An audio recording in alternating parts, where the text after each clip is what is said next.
கிறிஸ்துவுக்குள் பிரியமானவர்களுக்கு ஆண்டவராகிய இயேசு கிறிஸ்துவுடைய இனிய நாமத்தினாலே வாழ்த்துக்கள். எல்லாம் எப்படி இருக்கிறீங்க? காப்பி சாப்பிட்டீங்களா? இந்த நாளின் காலை நேர தியானமாக என்னாகமத்தின் புஸ்தகம் 6ஆம் அதிகாரம் 24 முதல் 26 வசனங்களை நாம் தியானிக்கிறோம். கர்த்தர் உன்னை ஆசீர்வதித்து உன்னை காக்க கடவர்.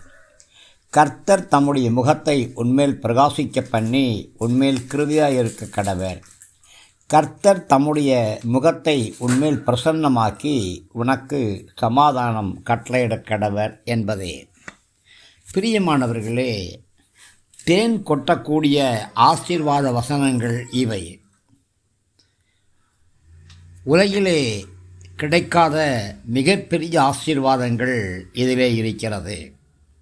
முதலாவது கர்த்தரின் ஆசீர்வாதம், இரண்டாவது இது கிருபையின் ஆசீர்வாதம், மூன்றாவது இது சமாதானத்தின் ஆசீர்வாதம், நான்காவது தேவ முக பிரசன்னத்திலே உள்ள ஆசீர்வாதம், ஐந்தாவது தேவ முக பிரகாசத்திலே உள்ள ஆசீர்வாதம், ஆறாவது கர்த்தருடைய நாமம் முத்திரை போடப்பட்ட அதிகாரத்தோடு கூடிய ஆசீர்வாதம். பிரியமானவர்களே, இந்த ஆசீர்வாதங்களை பெற்ற மக்கள் பாக்கியவான்கள். நீங்கள் பாக்கியவான்கள், நீங்கள் ஆசீர்வதிக்கப்பட்டவர்கள். பிரியமானவர்களே, கர்த்தராகிய இயேசு கிறிஸ்துவுடைய கிருபை, தேவனுடைய அன்பு, பரிசுத்தாவியின் சவகாசம், ஐக்கியம், இந்த ஆசீர்வாதங்கள் வழியாக உங்கள் மத்தியிலே கடந்து வந்து கொண்டிருக்கிறது. பிரியமானவர்களே, பழைய ஏற்பாட்டிலே ஆசாரியர்கள் இஸ்ரவேல் புத்திரருக்கு கர்த்தருடைய ஆசீர்வாதத்தை மாத்திரமே சொல்ல முடியும், அவர்களை ஆசீர்வதிக்க முடியாது. கர்த்தரே உங்களை ஆசீர்வதிக்கிறவராய் இருக்கிறார். ஆனாலும் கர்த்தருடைய ஆசாரியர்கள் இஸ்ரவேல் புத்திரரை கர்த்தருடைய நாமத்தினாலே ஆசீர்வதிக்க வேண்டும். இந்த சீரை பெற்ற ஜனம் பாக்கியம் உள்ளது. கர்த்தரை தெய்வமாய் பெற்ற ஜனம் பாக்கியம் உள்ளது.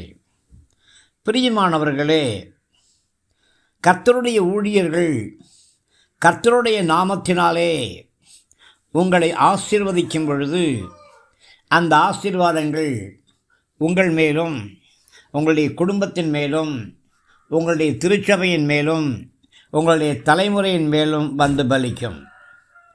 பிரியமானவர்களே, ஆசாரிய ஊழியம் செய்கிறவர்கள் இஸ்ரவேல் ஜனங்களுக்காக கர்த்தருடைய சமூகத்திலே பரிந்து பேசக்கூடிய ஊழியத்தையும் செய்கிறார்கள். கர்த்தரே தம்முடைய நாமத்தினாலே ஜனங்களை ஆசீர்வதிக்கும்படி ஆசாரியர்களுக்கு கட்டளை கொடுக்கிறார். எனவே ஆசாரியர்கள் கர்த்தருடைய நாமத்தினாலே ஆசீர்வாதமான வார்த்தைகளை சொல்லும் பொழுது அந்த வார்த்தைகளை நீங்கள் பயபக்தியோடும் ஜெபத்தோடும் ஏற்றுக்கொள்ள வேண்டும்.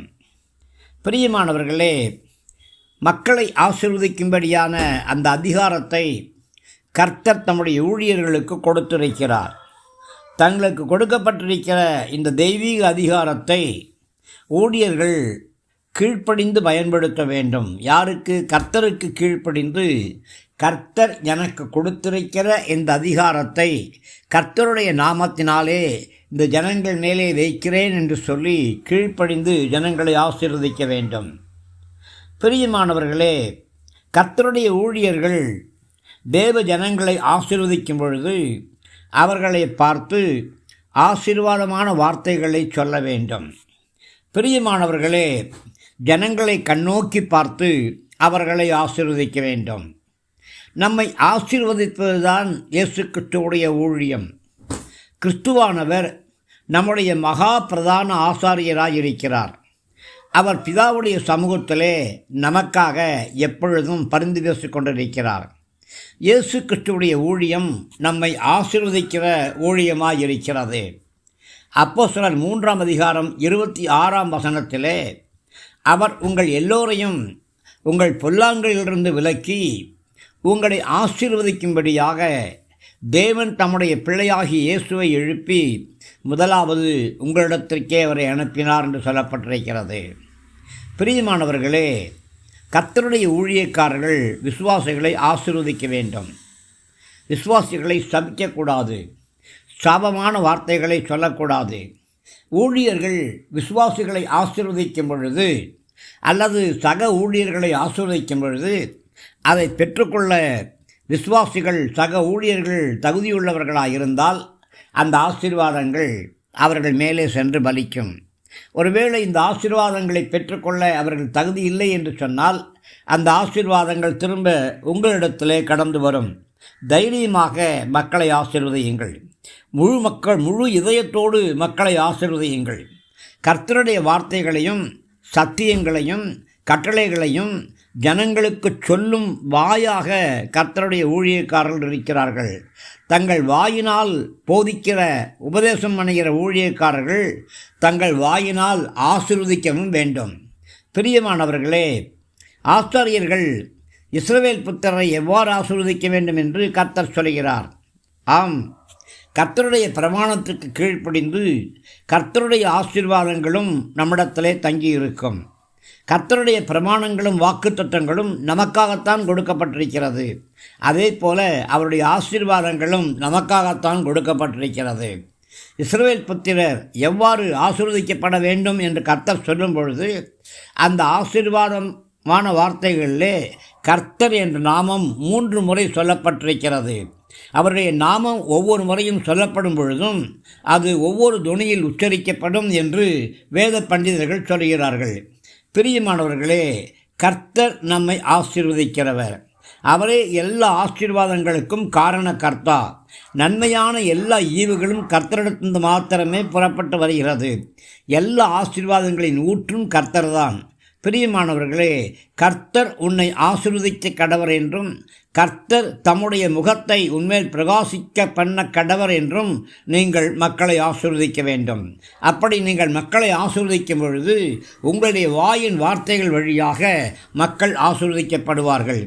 3 காரியங்களை கண்டிப்பாக இஸ்ரவேல் புத்திரரை ஆசீர்வதிக்கும் பொழுது ஆசாரியர்கள் சொல்ல வேண்டிய ஒரு சில காரியங்கள் உண்டு.